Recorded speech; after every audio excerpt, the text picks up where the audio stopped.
Muito bacana. Bom, quem começa as perguntas sempre é o Vitão. Vamos lá. Manda bala, Vitão. Muito bem. Paulo, boa tarde de novo. Prazer muito grande ter você aqui com a gente. Para mim, um prazer muito grande também por tudo que foi feito em nome do Luiz Henrique Mistrão, meu tio. Eu queria ter essa oportunidade de falar aqui. Foi muito legal. Hoje ele é o nome de rua lá no Vale Verde, né? No Vale Verde. Então, daqui eu já te agradeço por isso. Obrigado. Muito legal. E eu, Paulo, para a gente começar, cara, hoje, a gente estava conversando aqui no off, quanta coisa você já fez, né? E como vocês definem mais? Você é mais advogado, mais político ou mais matonense mesmo? Daquele de jogar bola no grupão? Bom, se eu pudesse dividir, eu diria para você que eu sou matonense, advogado e, por último, político. Isso. Você está político, né? Estou político e sou advogado. Eu sou matonense e pai, mãe, vovó, a minha família toda é daqui. E eu sou advogado desde 1987. Quase verdade. Já faz quase 40 anos. Não, nem tinha nascido, ele já era advogado. Nasceu em 88. Exatamente. Eu colei grau, eu peguei meu diploma de colação de grau dia 6 de fevereiro de 1988. Olha isso, eu nasceria ainda. Exatamente aí. E eu imagino como é que deve ser a mudança para você de 87 para cá em relação à parte de direito, né? Porque deve ter aumentado bastante coisa, né? Não, começa que eu estudei na faculdade com a emenda constitucional número 1. Eu ia falar agora, você pegou o ano que é a Constituição dos Militares. Exato. E o ano que eu me formei entrou em vigor a Constituição Nova. Então eu fui ensinado pela Constituição dos Militares, que é de 69, que ficou 19 anos em vigor. E no ano que eu me formei, já mudou completamente o arcabouço jurídico do Brasil, com uma nova Constituição que era completamente nada a ver com a anterior, que era do regime militar, etc. Então, a chamada Constituição Cidadã, como disse o Ulisses Guimarães no ato da promulgação. Então, Ou pelo menos como ele tentou dizer, né? Não acharam até hoje, inclusive. Não, tá junto com o padre do balão.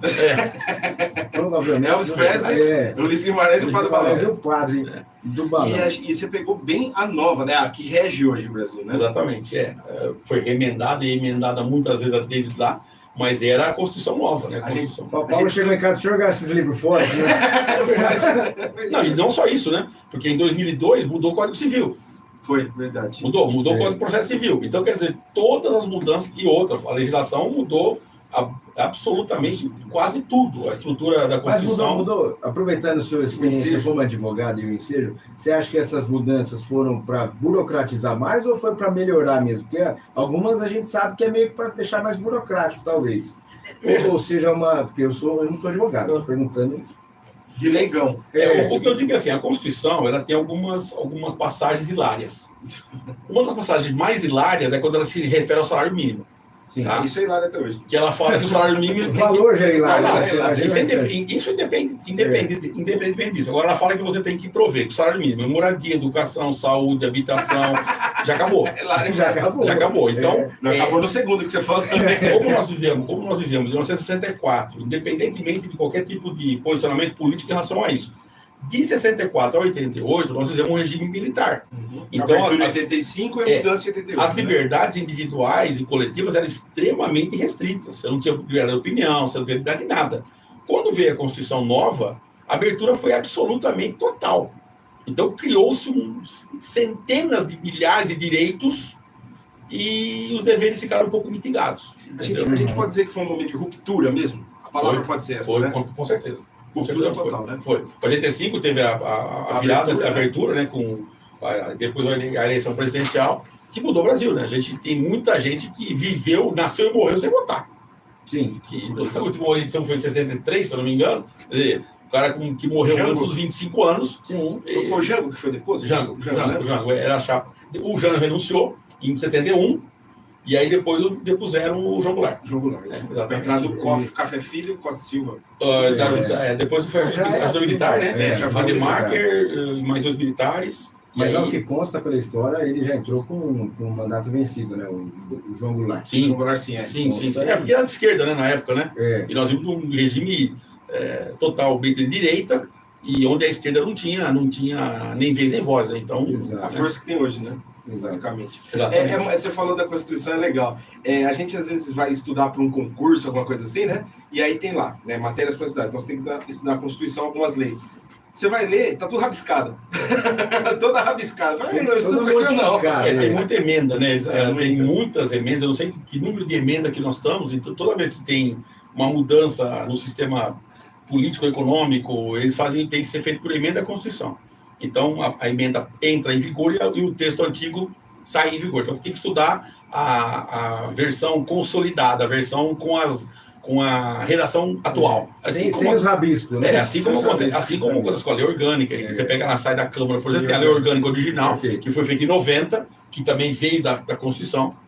Sim, a Constituição permitiu que as câmaras municipais fizessem as próprias leis orgânicas em 90, e aí você tem um monte de emendas que foram feitas ao longo da história com a lei orgânica atual. Mas esse é um tipo de coisa que eu fico me perguntando, porque tipo, os caras não tiram as coisas do nada. Eles têm que tirar de algum lugar, né? Ela é embasada, né? Com certeza. Você, para votar uma emenda à Constituição, o quórum é elevadíssimo.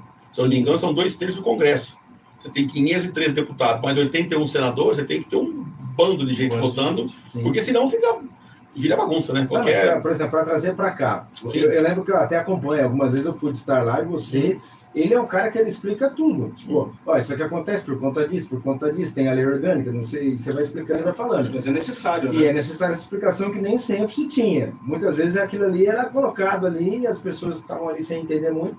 Agora tem essa possibilidade, inclusive quando a gente vai lá, Vitão, você não sei se já foi. Já fui, já. Mas agora com a versão nova, lá você se sente em Brasília, porque tem no fundo o telão, assim, pessoal votando. Aí a dificuldade que os Palmeiras estão tendo de mexer no tablet aqui no Mundial. O quarto árbitro, não vem o quarto árbitro. É isso aí, Paulo. Não vem isso aí, tá vendo? Alguém defendeu. Mas os caras estavam lá apanhando, e lá de vez em quando a galera também meio que apanha. Por quê? Porque tá começando um negócio novo.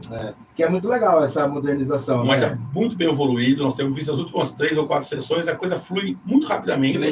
A votação é muito mais, como é que chama, visível para a população. Você vê na tela da televisão quem votou sim, quem votou não. Sim. Então você consegue ver o voto do seu vereador, a posicionamento do seu vereador. Antigamente era quando senta-levanta, né? Então senta-levanta era um pouco mais complicado, porque as pessoas levantavam, sentavam rápido, você não conseguia saber quem votou a favor ou contra. Agora fica na televisão por algum tempo, a pessoa consegue saber exatamente o posicionamento do vereador sobre aquele projeto, aquele requerimento. Então fica mais fácil para a população e dá mais transparência às ações legislativas. Exatamente. Essa questão de lei orgânica, por exemplo, eu jamais imaginaria comecei a prestar atenção e saber que existe por conta das intervenções do Paulo mesmo. Então, tipo, é legal. E aquilo não é tirado do nada, é isso que eu estou tentando dizer. Aqui, diante de todo esse preâmbulo que eu fiz, tipo, aquilo ali é tirado de algum lugar para chegar aqui. Você não pode formar uma lei, tipo, a partir de agora eu quero que o diâmetro da rua seja diferente do que pode ser, né? Você tem nada. Você tem embasado alguma coisa. Você tem algumas restrições que são devem ser observadas. Primeiro que você não pode, é uma dificuldade muito grande da população entender isso, é bom que eu possa explicar. O poder legislativo, ele legisla. Ele não executa. Quem executa é o poder executivo. Então, quando o vereador fala assim, olha, eu quero que o prefeito estude a lombada na rua Rui Barbosa, número tal. Aí você vai uma indicação para o prefeito com a assessoria dele, com o secretariado dele, resolve se vai fazer ou não. Não compete ao vereador ir lá e fazer. Eu quero que tapa um buraco na rua tal. Eu quero que faça um recapeamento na rua tal. Nós só pedimos ao prefeito. E quando a gente legisla, você tem algumas barreiras. Por exemplo, o vereador não pode criar nenhuma norma jurídica, nenhuma lei que crie despesa para a prefeitura.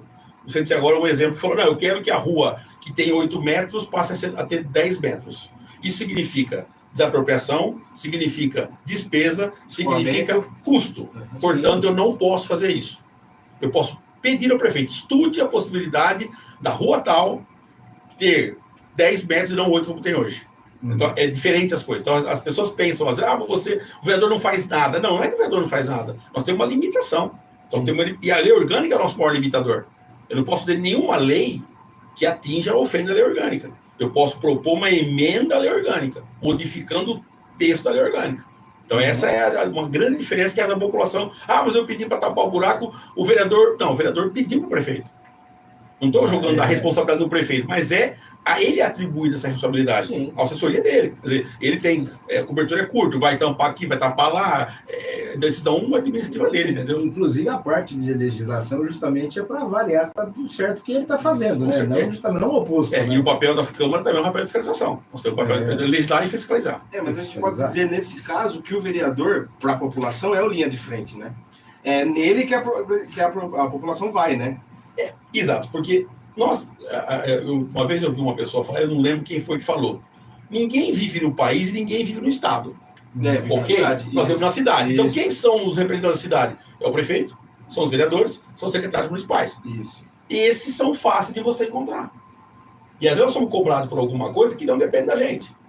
Eu vou dar um exemplo clássico, a Carl Fischer, a famosa Carl Fischer. É verdade. O governador Rodrigo Garcia assinou o contrato com a Prefeitura de Matão em outubro de 22.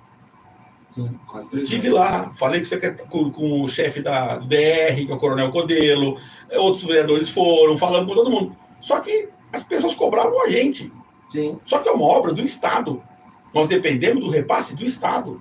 Então ninguém consegue chegar no governador, ninguém consegue chegar no superintendente do DR para cobrar. Ele chega em quem? No vereador. Sim. E no prefeito. A gente é cobrado às vezes, não estou eximindo da nossa responsabilidade. Você me cobra e eu faço o quê? Eu transfiro a sua cobrança para aquele direito. Uhum. E aí depende dele, não depende mais de mim. Entendeu? Sim. E a Carl Fischer é icônica, que realmente em outubro agora agora começou. Graças a Deus começou e espero que vá até o fim. Que termine. Mas a Carl Fischer é um problema por causa do grande volume de caminhão que passa ali também, né? Na verdade, Vitor, o que eu acho? Na minha opinião, essas vicinais todas, elas foram concebidas na categoria de vicinais. Isso, exato. A estrada vicinal, ela é uma estrada de tráfego interno. Sim. Como acontece por São Francisco Malzone, como acontece na Via do Pescador. Então, elas são feitas, não é aquela estrutura de uma rodovia Washington Luiz, uma rodovia Brigadeiro Faria Lima. Você tem um estofo onde chega ao asfalto de, sei lá, meio metro, 1 metro, Sim. de pedra, brita, não sei o que, não sei o que, não sei o que, que comporta caminhões de grande fluxo. Uhum. Só que eu acho que não foi concebido para esse tipo de fim. É a mesma coisa, por exemplo, as ruas do Turvo. Sim. Não foram concebidas para transportar os milhares de caminhões da predileta, das usinas que passam por ali. Então, por isso que... E outra, nós não podemos impedir o progresso. Hoje na Carl Fischer você tem a Citrosul, você tem a ADS, você tem um monte de empresa dali, tem bairros que foram Vila Maria, Vila Maria, tem o Laranjeira 1, 2, Alto Laranjeira, vem vindo mais para chegar. Nós o Matão está crescendo para lá. Já vai ter Laranjeira, uma moeira, já vai ter tudo para Então, lá. o pomar inteiro. O pomar todo. Isso aí. Inclusive, logo, a gente mencionou isso em alguns momentos antes de programas assim, que a gente daqui a pouco vai ser uma megalópole, né? Porque a gente já está chegando perto de Araraquara, já está chegando perto de Dobrada, e aquele canto que você comentou, está chegando perto da Quaritinga. Mas a rua, que foi denominada pelo nome do meu tio, é num bairro que eu nunca na minha vida imaginei que fosse existir. Que é depois do viaduto, saindo lá perto de casa. Sim. Eu, particularmente, e com muita tranquilidade, eu acho muito equivocado Matão crescer para aquele lado. Porque nós vamos ter sempre o problema da cara do Rio São Lourenço. Sim. É o princípio de hidráulica. Uhum. Não adianta você jogar 2 metros cúbicos de água para num volume de meio metro. Uhum. Nós estamos crescendo para lá, já crescemos Nova Cidade, crescemos Monte Carlo, Tô lá, crescemos Imperador, crescemos, agora estamos crescendo o Nova Aurora, estamos crescendo o Vale Verde, estamos crescendo o outro Imperial lá embaixo. Isso. Né? Então, o que acontece? O rio é o mesmo. O rio é o mesmo. Então não tem jeito, nós não vamos nunca conter as enchentes de Matão. Pode ampliar o dobro do rio. Que não vai acontecer, porque nós estamos criando o bairro. Quando eu presidi a comissão do plano diretor, o primeiro plano diretor de Matão em 98, a convite do prefeito Adalto e do vereador Cidinho. Nós fizemos aquele planejamento que foi feito com um monte de gente, muitas mãos. A projeção nossa é que Matão crescesse realmente da Vila Maria para lá. Uhum. Aqui nessa região onde está hoje a cidade. Para trás. Exatamente, porque ali você já cai a água no rio fora da cidade. E o lugar de desemboque da própria cidade é muito mais fluido, é a palavra, mas funcional também, eu diria. Exato. Então, a gente, quando reclama da enchente, é uma solução insolucionável. Já melhorou muito com os piscinões, né? Criou aquele piscinão de esportes, criou aquele na Brigadeiro Faria Lima. Então, mas a própria reforma da Avenida São Lourenço, da Rua São Lourenço, já mudou muito também, né? Sim, ali no centro já praticamente não tem mais. E uma vez por ano ou duas. Incomoda, obviamente que incomoda, mas... E aí o pessoal começa a pedir mais. Por exemplo, o pessoal do Imperial comenta sempre daquela... que tem a trolese ali, tem uma parte que impede a trolese de ser completada. Ali, né? Aquilo ali parado ainda, ou não? O anel viário de Matão prevê a duplicação de todas as vias do anel viário. Agora está sendo licitado, se eu não me engano, a Avenida João Marquesan, que vai ligar a portaria da Marquesan até o balão ali na entrada do Santa Rosa. Então aquela rodovia, aquela faixa vai ser duplicada. Só que aí vai faltar. Aí vai ter um outro problema. Nós temos o José Gonçalves. Sim. Que aí o José Gonçalves, o que acontece? Toda a população que trabalha na indústria metalúrgica, que vem por ali, no fim de tarde é congestionado. O fluxo é muito grande ali. Então, vai ter que se prever no futuro uma obra de prolongamento da Zé Gonçalves. A Zé Gonçalves é essa, que liga ali a Marquesan até lá no balão da Santa Rosa, é isso? Não, esse é João Marquesan. Esse é João Marquesan mesmo. A Zé Gonçalves começa no balão de Santa Rosa e vai até lá em cima. Passa pelo Laranjeira, passa pela cidade, vai embora. Aí que tem outro bairro lá, como é que chama lá? Novo Mundo, não é o... O último bairro depois do... Depois do Novo Mundo. Eu esqueci o nome. Depois do Novo Mundo tem... Putz. A Zé Gonçalves é famoso em balão.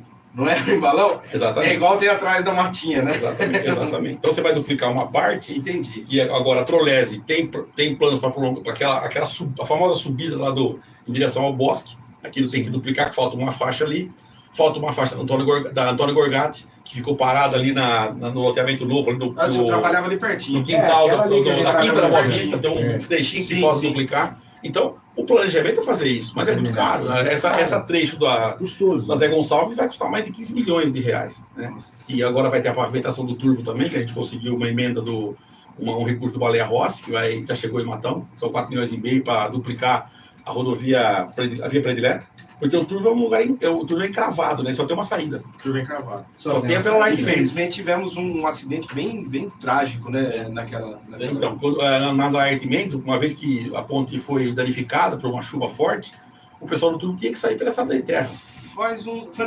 Essa chuva forte foi aquela que derrubou um trecho da Washington, não foi? No mesmo ano? Eu acho que sim. Não, acho da ponte, né? Da ponte. Da ponte, 2012, 13. A ponte ficou bastante tempo interditada e o pessoal do Turvo tinha que sair pela fazenda. Tinha que sair pela via predileta, e aí é terra, né? De chuva com terra, barro, uma vez eu fui pegar ali, é um trecho até que legal assim, mas é complicado por conta da chuva, né? Que você pegava aquela valetinha de água, assim, você não sabia qual que era a fundura, você ficava com medo de passar o carro e afundar. A nossa expectativa é que até o final do ano que vem já esteja pavimentada, porque vai facilitar para todo mundo. O morador do Turvo, para a predileta, para as usinas que transportam cana, porque ninguém vai mais entrar no distrito.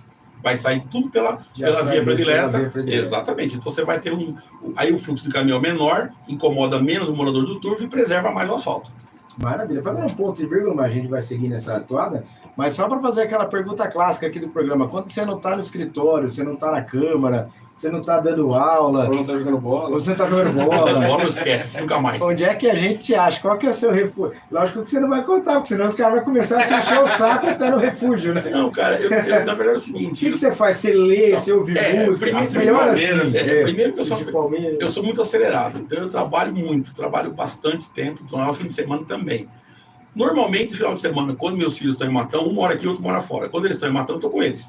Nós temos uma área de lazer, uma casa aqui, que era da minha avó, que eu acabei comprando das minhas tias. A gente fez uma área de lazer assim, privada para nós. A gente sempre vai lá com a família. Então, basicamente, eu vou assistir jogo do Amador, né? Então, às vezes eu assisto jogo do Amador. E, às vezes, em casa, eu costumo assistir alguma coisa na televisão, principalmente programa humorístico. Jornal faz tempo que eu não assisto, porque tá não vale a pena. Também, esse programa humorístico está em falta. O humorístico tá difícil. Eu tô assistindo os canais antigos, a Multishow, né? E como é que chama? Viva... Agora mudou, né? Agora é Globoplay Novelas. Então o Multishow tem alguns seriados bons, né? De hilários, que são muito bons. Paulo Gustavo, aquele povo que... Sim. Então é bom você assistir, porque distrai um pouco a cabeça. O importante é sempre distrair a mente, né? Porque senão... E comer, né? Restaurante, né? O restaurante mais gordo mais faz, né? Comer. E a gente inventa coisa em casa, né? Estrogonofe com não sei o que, carne moída. Eu percebi que eu tô chegando no nível muito difícil, que é melhor parar, quando eu estrogonofe de salsicha. Aí é melhor parar. Aí parece aqueles vícios que não tem volta mais. Aí é com uma tubaína, como diria o Faustão, você atravessa o deserto com um negócio desse. É verdade. Aí que tá o negócio. Vamos começar agora a contar as histórias de advocacia para aprender um pouco aqui com o Paulo Bernardi. Vai lá, Vitão. Então, mas assim, pra gente começar, pra gente falar sobre... Vamos começar. E aí, Paulo, quando foi aquele estalo? Bom, é isso, vou advogar. Como é que foi? O Paulinho lá da faculdade. Veja bem, eu não tenho nenhuma tradição de advogado da minha família. Meu pai era comerciante, e os meus tios professor e dentista, e eu nunca tive nenhuma ideia de ser advogado. Mas aí um belo dia eu resolvi fazer um teste vocacional. Meu pai me levou em Ribeirão Preto, eu fiz um tal de teste vocacional. E aí deu, assim, sei lá, 85%, 86% advocacia jurídica e 14% economia. E aí a coisa se encaixou, porque meu primeiro emprego, depois de ter feito freelancer em alguns locais, foi num banco. Eu fiquei 5 anos trabalhando no Bradesco e no Unibanco, e aí, paralelamente, fiz direito. Então, foi uma coisa vocacionada. Eu sempre fui muito falador, eu era orador de turma, desde o tempo de moleque no grupão, sempre fui orador de turma. E aí, acho que por conta disso, e que me inspirou a ser advogado. Mas o teste vocacional foi mais ou menos definitivo. Como era o teste vocacional naquela época? Cara, eu fui numa psicóloga em Ribeirão Preto. É aquela que nem quando você vai tirar a carta. Você vai fazendo um risquinho aqui. Não. Você tem que responder uma série de perguntas e fazer uma entrevista com ela sobre os mais variados temas possíveis. Tá? Eu me lembro que, até um tempo atrás, eu achei no cofre do meu pai, quando minha mãe faleceu, a gente abriu o cofre para ver o que tinha lá e tinha meu teste vocacional lá. Então, eram umas coisas. E depois a psicóloga concluiu, pelas respostas que eu dei, pela conversa que eu tive com ela, que era direito e economia. Eu gosto muito de matemática, eu gosto muito de economia em si, mas eu não sou. Matemática para mim é zero. É muito louco, porque na Unesp, se eu não me engano, a economia é matéria de humanas, né? Não é? Sim. Eu acho muito legal isso. Eu também gosto, mas eu também sou péssimo matemática. E olhando aí para essa trajetória de mais de 30 anos na advocacia, você começou, eu e o Vitão não éramos nem nascidos.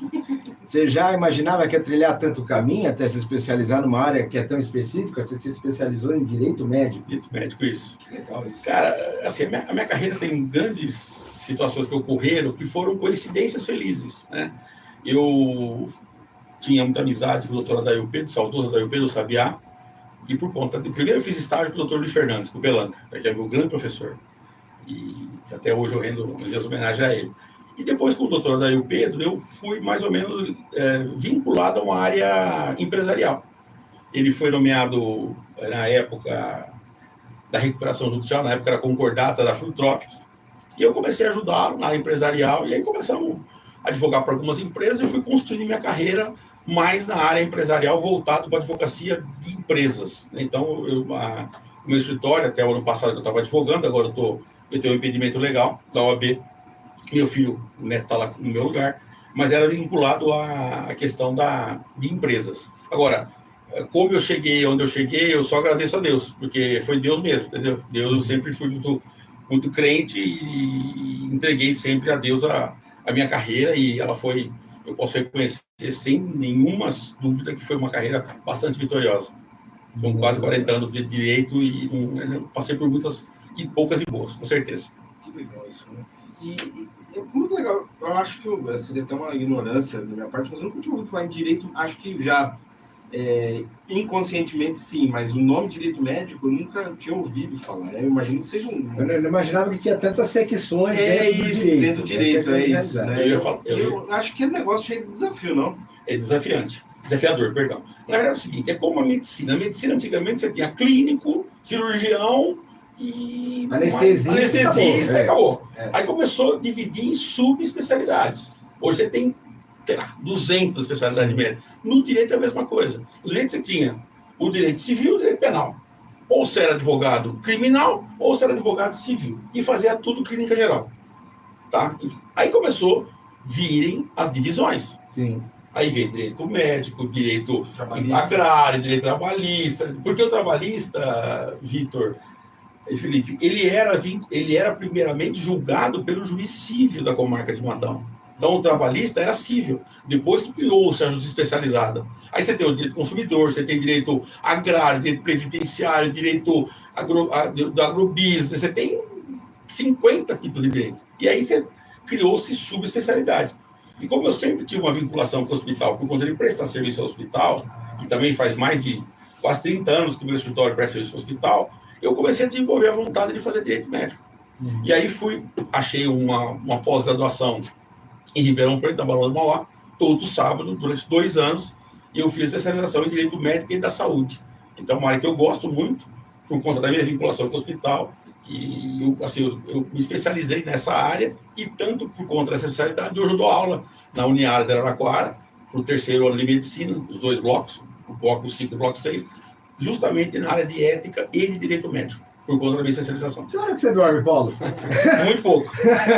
Muito pouco, muito Que? pouco. Eu durmo 4, 5 horas por noite. Querendo ou não. O que me preocupa nessa história toda é que hora que você assistiu o Palmeiras. Não, Não, aí ele dá uma parada. Ele dá uma Por exemplo, segunda-feira, 10 horas da noite, ele vai parar para acompanhar o jogo contra o Messi, com certeza, né? Eu tenho um amigo que fala que a melhor coisa que inventaram no futebol foram os melhores momentos. Você não sofre. Verdade. Entendeu? Você não É sofre. verdade. Você já sabe se o time ganhou, se o time perdeu. 3 minutos você resolve o problema. Ficar 90. Eu não sou muito de ficar assistindo o Palmeiras 90, porque eu fico muito nervoso. Eu fico nervoso. Não, e eu não assisto com ninguém. Meu filho quer assistir comigo, eu falo, cada um na sua casa. Cada um não vem Cada um chegar. seu rolê. Não Minha vem não. esposa, a minha esposa é corintiana, né? Ela fica falando, você fica muito nervoso, você vai morrer qualquer hora. Para com isso aí. Não, meu filho fica. O neto fica muito nervoso. Nossa senhora. Nossa, ele é muito fanático.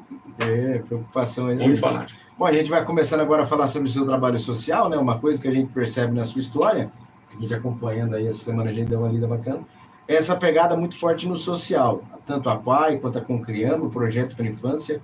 De onde vem esse lado tão voltado aí para o cuidado com as pessoas? Do meu pai. Com certeza do meu pai. Porque meu pai cantava no coral da igreja, no coral Santa Cecília, e era uma pessoa muito, muito ligada, era social. Nós, eu era muito pequeno, muito garoto. Quando tinha as feiras da bondade e da paz, a gente fazia uma barraquinha, que era a barraquinha menos rentável, mas a mais procurada. A gente fazia um negócio de tiro ao patinho. Hoje, se fizesse isso, hoje os ambientalistas matavam a gente. Luiz Amel chegava aí. Pois O é. pessoal da demanda aí, Tira o né? patinho, pessoal das bandeiras aí depois- já não ia gostar. A gente pegava, mandamos fazer uma roleta, tipo daquele roletão do Silvio Santos. Sim. Então você girava a roleta e ganhava um brindezinho, entendeu? Mas já girando e ganhando. Não? Exato, Girando e ganhando. exato. Então era uma barraca que a gente fez pro meu pai. E aí eu sempre acompanhei meu pai. Eu acompanhei meu pai nessas questões. E aí a vida foi me encaminhando para esse tipo de situação. Eu era maçom, fui maçom, e a maçonaria começou a assumir a presença da PAI, e eu fui indicado para ser presidente. Eu fiquei 2 anos, acho que na época era o mais jovem presidente da PAI, 96, 97, acho que é isso. Logo em seguida, em 99, eu assumi o Conselho Municipal da Criança, que é o Concriamos, e lá fiquei por 12 anos. Não, 12. De 99 até 2012. São quase 13 anos. E depois, em 2013, eu assumi a presidência da OAB. Aí fui eleito 4 vezes consecutivamente e deixei a OAB em 2024. Não fui a 5ª reeleição, por conta de eu estar sendo cogitado a presidência da Câmara, então era incompatível, a advocacia era mais ainda a presidência, e eu acabei deixando a OAB, que hoje é presidida pelo meu amigo e nosso grupo político, Fabinho Alberto. Muito Mas é bacana. isso. Vai lá, Vitão. E essa sensação deve ser demais, né? Ele olhar para trás e ver que, pô, você ajudou a mudar muita coisa que está aí hoje, né? É muito prazeroso, Vitor, porque eu tenho muita tranquilidade em dizer isso. Eu só virei político muitos anos depois de eu ter deixado as atividades assistenciais do Concriama, da